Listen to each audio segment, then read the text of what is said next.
जय श्री श्याम, राधे राधे दोस्तों। एक समय की बात है, किसी नगर में एक साहूकार रहता था। उसके घर में धन की कोई कमी नहीं थी, लेकिन उसकी कोई संतान नहीं थी। इस कारण वह बहुत दुखी रहता था।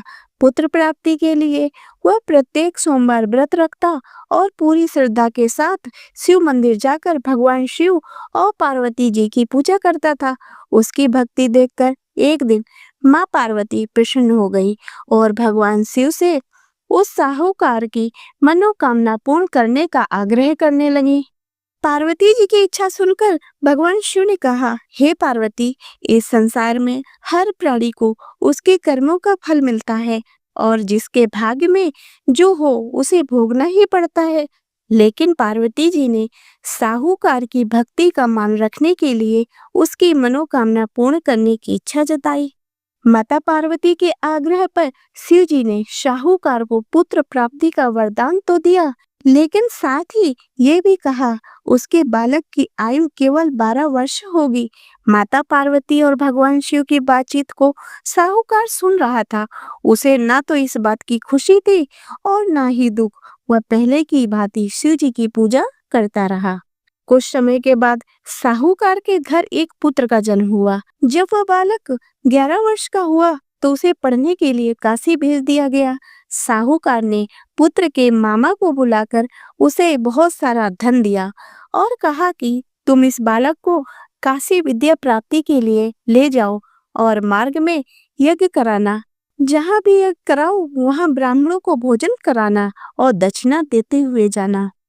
दोनों मामा भांजे इसी तरह यज्ञ कराते और ब्राह्मणों को दान दक्षिणा देते काशी की ओर चल पड़े।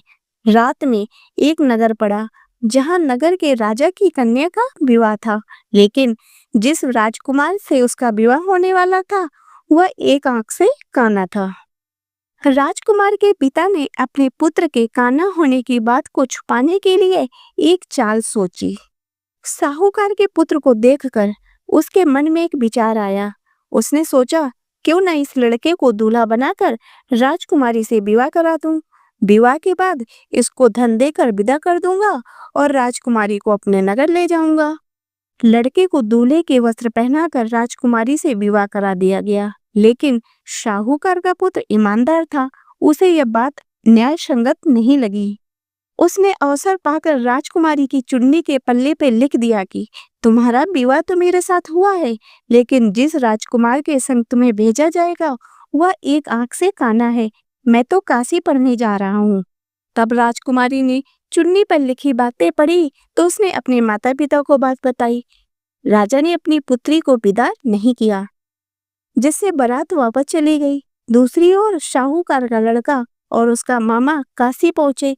वहां जाकर उन्होंने यज्ञ किया। जिस दिन लड़के की आयु 12 साल की हुई उसी दिन यज्ञ रखा गया। लड़के ने अपने मामा से कहा कि मेरी तबीयत कुछ ठीक नहीं है।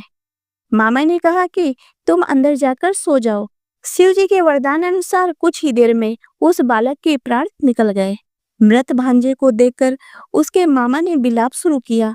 संयोगवश उसी समय शिव जी और माता पार्वती उधर से जा रहे थे। पार्वती ने भगवान से कहा, स्वामी, मुझे उसके रोने का स्वर सहन नहीं हो रहा। आप इस व्यक्ति के कष्ट को अवश्य दूर करें। जब शिव जी मृत बालक के समीप गए तो वह बोले कि यह उसी साहूकार का पुत्र है जिसे मैंने 12 वर्ष की आयु का वरदान दिया था।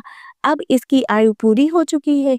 लेकिन मातृभाव से विभोर माता पार्वती ने कहा कि हे महादेव, आप इस बालक को और आयु देने की कृपा करें, अन्यथा इसके वियोग में इसके माता पिता भी तड़प तड़प कर मर जाएंगे।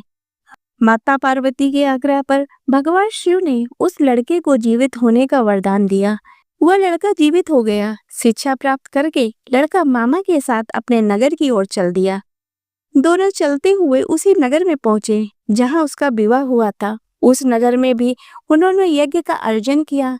उस लड़के के ससुर ने उसे पहचान लिया और महल में ले जाकर उसकी खातिरदारी की और अपनी पुत्री को विदा किया।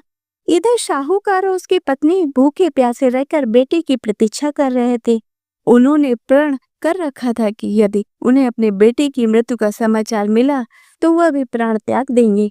परंतु अपने बेटे के जीवित होने का समाचार पाकर वह बेहद प्रसन्न हुए।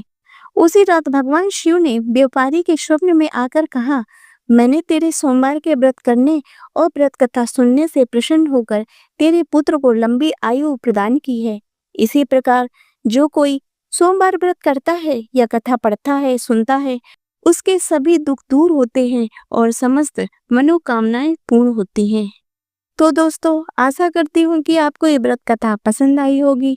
यदि ये व्रत कथा पसंद आई हो तो इसे लाइक करें तथा चैनल को सब्सक्राइब करें।